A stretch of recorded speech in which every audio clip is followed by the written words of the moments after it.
वंदे मातरम। नमस्कार, जय श्री राम। प्रसन्नता होने का पूरा विषय है आज दिशा केस को लेकर के।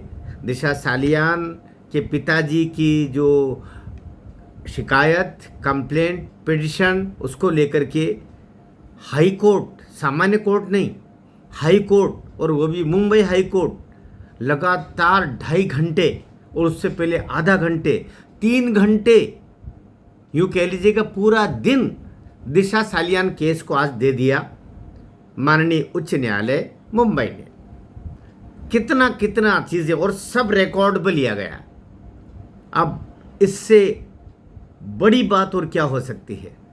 मैं सोचता हूँ बहुत कम ऐसे केसेस होंगे, बहुत कम। इंडियन जुडिशरी की अगर तहकीकात करेंगे तो भी शायद बहुत कम केसेस ऐसे मिलेंगे जहाँ पर आफ्टर लंच के बाद में पूरा सेशन ही दे दिया गया एक केस के लिए, और वो भी तब जबकि लगभग 1 साल से केस हीरिंग चली रही है, और वो भी तब जबकि यही जज साहब, यही न्यायमूर्ति जी कोतवाल जी पहले से इसके बारे में काफ़ी कुछ बता चुके थे, काफ़ी कुछ सुन चुके थे, काफ़ी कुछ डायरेक्शन दे चुके थे। उनके द्वारा ऐसा करना, उनकी बेंच के द्वारा ऐसा करना, जस्टिस सारंग कोतवाल जी और जस्टिस भोसले जी की बेंच ने आज जो काम किया, मैं सोचता हूँ कि ये जो बहुत सारे संशय के बादल थे कि अरे सब है जाएगा, खरीदारी हो जाएगी, ऐसा हो जाता है, इसमें तो देवेंद्र फडणवीस कुछ नहीं कर रहे, तो अमित शाह, तो मोदी, तो ताकत, तो फलाना, सब के मुगालते दूर कर दिए आज कोर्ट में। बड़ा मन प्रसन्न है। पहले तो आप प्रसन्न हो जाइए। सिलसिलेवार बात करेंगे, थोड़ा समय लगेगा, जल्दी मत कीजिएगा, और वीडियो को आखिर तक देखेंगे तो आज जो कुछ हुआ वो सारी चीज़ें साफ हो जाएगी, और जो कुछ हुआ नहीं वो बहुत कुछ हुआ। और आप क्या सोचते हैं जो 2.5 घंटा दिया, ये काम जो ट्रायल कोर्ट का था, मैं विधि का विद्यार्थी होने के नाते कह रहा हूँ, जो काम डिस्ट्रिक्ट कोर्ट का या कि ट्रायल कोर्ट जिसको पर कहते हैं, जहाँ केस पहुँचता है, और केस के पहुँचने के बाद में जो सारे कुछ डॉक्यूमेंट सामने आते हैं, प्रमाण सामने आते हैं, गवाहों के लिखित बयान सामने आते हैं, ये सारी चीज़ें, साक्ष्य सामने रखे जाते हैं।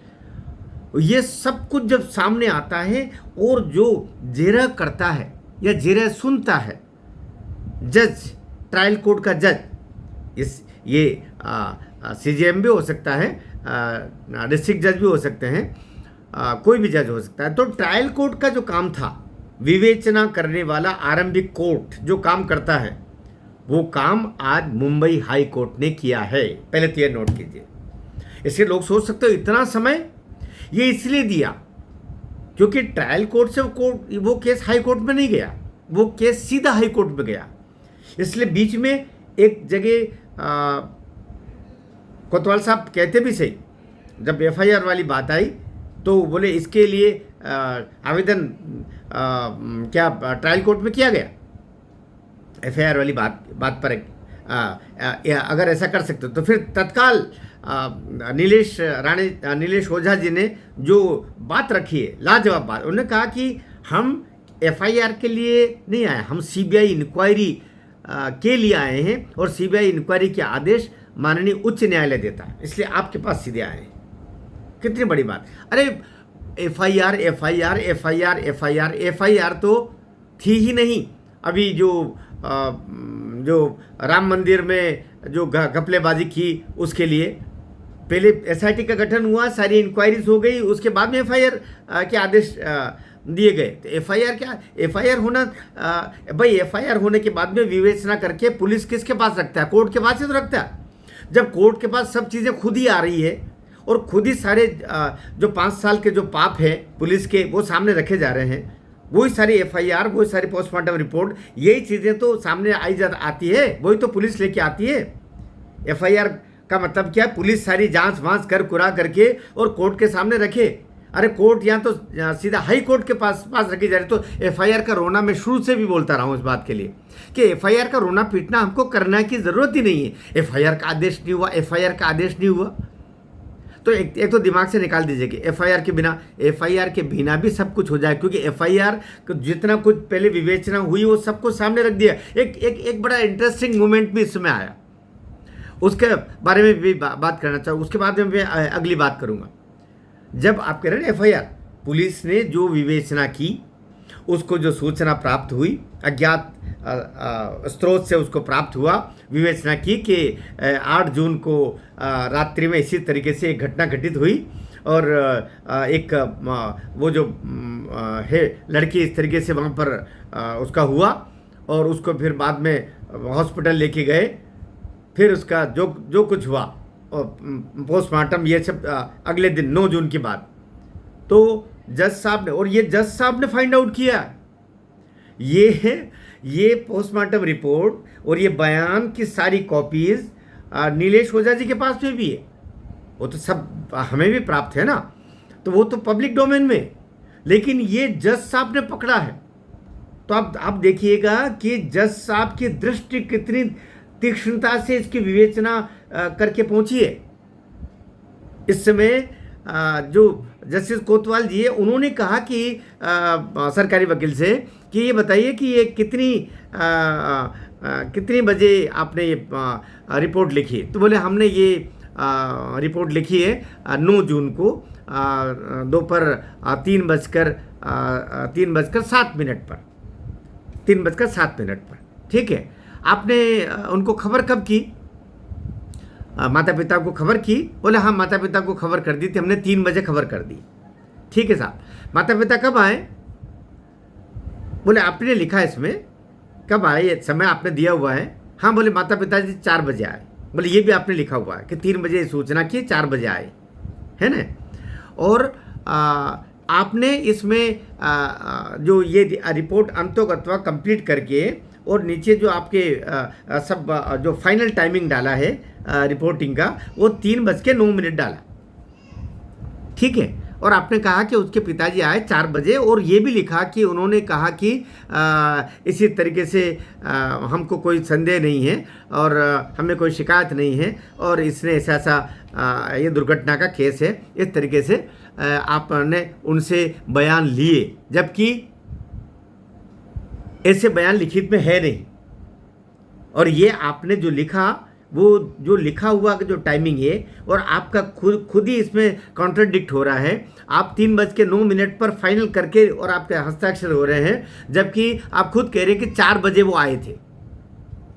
पिताजी 4 बजे आए, सतीश सालियान, दिशा सालियान के पिताजी 4 बजे आए, और आपकी जो फाइनल सिग्नेचर एफआईआर का हो रहा है, एफआईआर जो ये आपने कंक्लूड किया, वो 3:09 हो रहा है।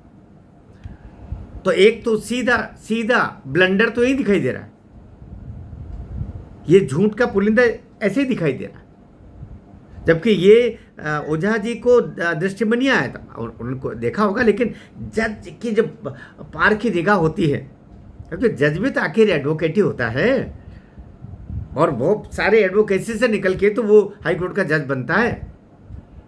इसलिए पहली चीज तो वो पकड़ी, अर्थात पुलिस ने जो कुछ किया वो सब फर्जी है।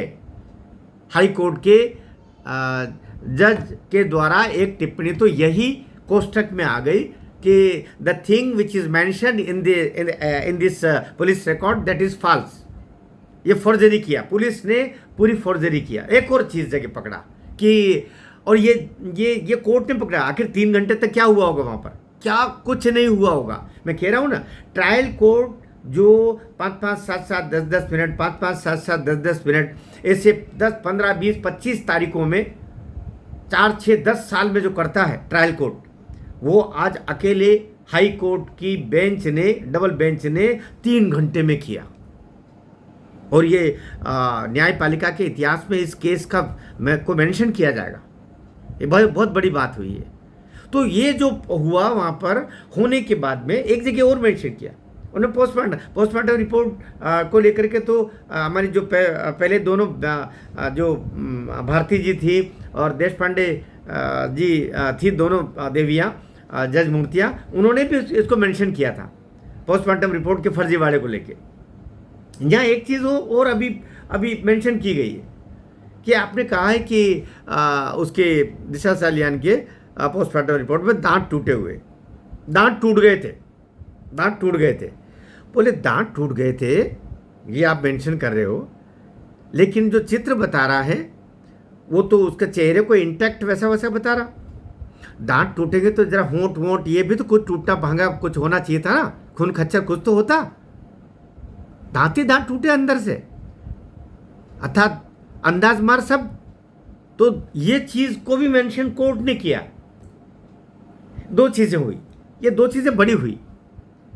इसके अलावा आप जब कोई सारी जो विवेचना पूरी कर लेते हैं तो कोर्ट ने पूछा कि सब विवेचना पूरी करने के बाद में आपको ये रिपोर्ट वट एवर रिपोर्ट जो भी है आपका फाइंडिंग्स थी कि भाई इसका दुर्घटना आपने मान ली, तो इसको आपको किसको सबमिट करना चाहिए था?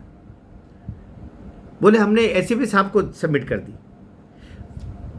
एसीपी, अरे एसीपी तो पुलिस का अधिकारी होता है, आपने कोर्ट को सबमिट करना चाहिए थी वो, क्योंकि किसी भी विवेचना की पूर्णता या उसके संदर्भ में वो सही है कि नहीं है और उसके बाद में फाइनल उस केस को ख़त्म करना या उसको लेना करना, ये तो कोर्ट का काम है ना। आपने कैसे कर लिया? एसीपी कौन होता है? तो तीसरा, अर्थात ऐसे एक के बाद एक कई सारे ऐसे ब्लंडर पकड़े, जिससे एक तो केस पूरा ये फर्जीवाड़े का था। फिर एक दो जगह और बातें आई। सतीश सालियान अर्थात नीलेश ओझा जी के माध्यम से, क्योंकि वहाँ सतीश सालियान नहीं बोलते हैं, जो भी बोलता है वकील बोलता है, वो अपने मुवक्किल की ओर से बोलता है। अर्थात अगर सतीश सालियान ने कहा तो सतीश सालियान ने कहा ज़रूरी नहीं, ये सतीश सालियान भी कह सकते हैं। एकमात्र ट्रायल कोर्ट में तो नहीं होता है, किंतु हाई कोर्ट में होता है कि वो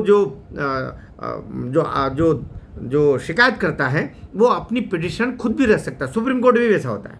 हाई कोर्ट और सुप्रीम कोर्ट में पिटिशनर अपनी बात को खुद भी रख सकता है, अर्थात वहाँ पर वकील आवश्यक नहीं है। कितनी बड़ी बात है ये इंडियन जुडिशरी का बहुत बड़ा रूप है। ये बहुत बड़ी मानवीयता का पक्ष है। एक आवेदन लेकर के सुप्रीम कोर्ट में व्यक्ति जा सकता है, एक आवेदन लेकर के हाई कोर्ट में जा सकता है, लेकिन ट्रायल कोर्ट में नहीं जा सकता। ट्रायल कोर्ट में आपको कोई ना कोई तो वकील चाहिए। आप अगर वकील नहीं कर सकते हो तो आपको सरकारी वकील दिया जाएगा, शिकायतकर्ता को भी, लेकिन वकील चाहिए। बहरहाल, तो इसको लेकर दो चीज़ें आई। सतीश सालियान जी की तरफ से कहा गया कि मेरे ऊपर, क्योंकि ये बात तो आएगी, थोड़ा सा मुझे समय दीजिएगा, ये बात बार बार आएगी। और ये बात कोर्ट में भी आदित्य ठाकरे की तरफ से भी कुछ इंटरवेंट करने की कोशिश की तो जज ने झाड़ दिया। उन्होंने कहा था नहीं, आपका विषय ये नहीं है, क्योंकि सरकारी वकील पक्ष रखेगा और इधर से पिटिशनर का वकील पक्ष रखेगा। पिटिशनर का अर्थात तो नीलेश ओझा जी और उनकी पूरी टीम 40-50 एडवोकेट, सब संयोग से आज तो मीडिया के लोग भी वहाँ थे। अब रिपब्लिक के भी बताए गए हैं, बाकी मीडिया के बड़ी चैनलों के भी उसमें आए हुए थे। तो ये जो पूरा विषय को वो रख सकते हैं। तो यहाँ पर ये बताया, क्योंकि ये मैंने बताया ना पहले किसी वीडियो में बात को बोला हूँ, ये सवाल आएगा कि सतीश सालियान जी ने उस पर उसका मर्डर और रेप का संदेह नहीं किया था, संदेह ही नहीं किया था। और इसी बात को मेंशन करते हैं वो 9 जून की रिपोर्ट में कि पिता ने कोई संदेह व्यक्त नहीं किया। उन्होंने कहा था ये दुर्घटना का केस है, उन्होंने कोई इस पर प्रति प्रश्न नहीं किया। तो पहली बात तो ये कि पिताजी कह रहे हैं कि कोर्ट ने खुद ही कह दिया कि आपने इनकी जो बात बता रहे हो कि उन्होंने ऐसा बयान दिया, वो बयान कहाँ है? नंबर 1 वो नहीं है। फिर आप कह रहे हैं कि उनके सामने दिया, तो वैसे भी पुलिस के सामने दिया गया बयान का कोई मतलब नहीं होता। उसके बाद में आपका जो टाइम है, अर्थात 3:09 पर आप इसको लिखा हुआ बता रहे हो और ऊपर कह रहे हो कि 4 बजे पिताजी आए वहाँ, अर्थात कि अपना आप में पूरा फर्जीवाड़ा आपने कागज किया। और इसीलिए जो है पुलिस विभाग, गृह मंत्रालय, भारत सरकार डॉक्यूमेंट देना ही नहीं चाह रहा था। पहले तो डॉक्यूमेंट नहीं देना चाह रहे थे, पूरे पोस्टमार्टम रिपोर्ट से लेके जो कुछ कागज थे वो देना ही नहीं चाह रहे थे, लेकिन अंतोगत सब चीज़ें आखिर तो देना पड़ेगी, तो देना पड़े। तो अभी एक तो ये तो अब ये सवाल तो, लेकिन फिर भी बनेगा, ये सवाल बनेगा, बार बार बनेगा कि उन्होंने पहले ये शिकायत क्यों नहीं की। माना जो भी हो, पहले शिकायत सतीश सालियान ने क्यों नहीं की? भाई 4 साल के बाद 2025 में शिकायत लेके आ रहे हो, पहले क्यों नहीं की? तो सीधी बात, उन्होंने कहा कि मेरे ऊपर उद्धव ठाकरे का दबाव था, मेरे ऊपर परमवीर सिंह का दबाव था, ये नामजद आज गए और मुझे ब्लैकमेल किया गया, मुझे डराया गया। एक साधारण सा बेचारा, क्या जान उसमें है, निरी गरीब बाप, वो कितनी हिम्मत करता। तो कोर्ट की तरफ ये बात रखी गई और इसलिए इस बात को भी रखा जाना जरूरी था और वो रख दिया गया, जिसके कारण से ये जो पहले शिकायत नहीं की और अब जो शिकायत की, इसका जो तार्किक समाधान हो जाता है, तो वो समाधान कर दिया गया। तो कुल मिलाकर के केस पूरा विवेचना में जो होने के बाद में ट्रायल कोर्ट से हाई कोर्ट तक आता है, वो सारा कुछ हो गया। अब चूंकि अभी एक पक्ष पूरा सुन लिया गया, जो हाई कोर्ट में जो गवर्नमेंट एडवोकेट की तरफ से जो और प्लीड और कई सारी चीज़ें रहती है, कुछ और बताना रहता है, कुछ तो बता ही दिया गया है, कुछ और बताना रहता है, वो सारा, क्योंकि स्वयं जज साहब ने कहा है कि अब इसको कंक्लूड करना है, क्योंकि ये गैंग रेप और मर्डर का केस है। कितनी बड़ी बात, गैंग रेप और मर्डर का केस है और इसको हम प्रोलॉन्ग और आगे नहीं करने वाले हैं। इसलिए जल्दी से जल्दी हम इसकी हियरिंग लगा रहे हैं। वो तो कल ही लगा देते, लेकिन फिर गवर्नमेंट एडवोकेट ने कहा कि हमको थोड़ा सा समय तो दे दें, नहीं ज़्यादा समय नहीं देंगे। तो 27 अगस्त को समय भी मुकर्रर कर दिया, 11 बजे, 27 अगस्त को 11 बजे हम इसकी फिर हियरिंग कर रहे हैं और उस दिन हम कंक्लूड कर देंगे सब कुछ। तो बड़ी बात हुई है, मैं सोचता हूँ बड़ी बात हुई है। तो मैं खुद आश्चर्यचकित तो नहीं हूँ, लेकिन रोमांचित ज़रूर हूँ कि ऐसा नहीं है कि डर के मारे ऐसा हो गया, अब बोरे आ गए होंगे, अब ऐसा कर दिया होगा। नहीं, अभी भी न्यायमूर्तियों में ईश्वर के वास की स्थितियाँ होती हैं। मैं धन्यवाद देने का तो खैर जुडिशरी में है नहीं, क्योंकि आपको न्याय पाने का हक है, तो न्याय प्राप्त हो। अगर ये गलत है तो गलत है, और अगर हुआ है तो ये फांसी पर लटकने चाहिए। बस यही प्लीड है, यही पिटिशन है और यही होना चाहिए। मैं कल शाम को तकरीबन 9 बजे 10 बजे तक दिन भर और थोड़ी स्टडी करूँगा, और कौन कौन सी, अब पुलिस वाले भी नपेंगे इसमें, कई सारे पुलिस वाले इस पर नपने वाले, कईयों की नौकरियां जाएगी।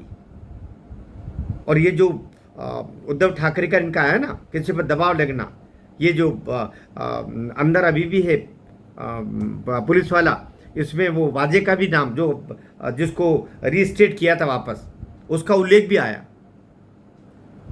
किस तरीके से षड्यंत्र किया आदित्य ने, कैसे काम हुआ, कैसे सूचना, ये जो गंदे काम करते हैं, आपराधिक काम करते हैं, इसकी जानकारी सबसे पहले प्राप्त हुई सुशांत को। सुशांत ने वो बता दिया रिया को, रिया से बात चली गई आदित्य के पास, और सुशांत ने वो बात बता दी थी अपने पीए दिशा को। तो इसलिए दिशा को पहले रास्ते से हटाया, फिर सुशांत को हटाया। बात तो अब जाएगी वापस, इसमें कई नपेंगे, और वाजे तो के बाजे तो और अभी बजने बचे हैं, अंदर है लेकिन अभी और बजेंगे, साथ में उधर भी। ये सब मान के चलो 27 तारीख तक जितना बाहर घूमना है, या तो उससे पहले भागेगा, ये फरार होगा, मान के चलो दोनों बाप बेटे फरार होंगे, पूरी संभावना है। मैं सोचता हूँ उनके पासपोर्ट जब्त कर लिए जाने चाहिए, क्योंकि अब तो सब कुछ सामने हो गया है।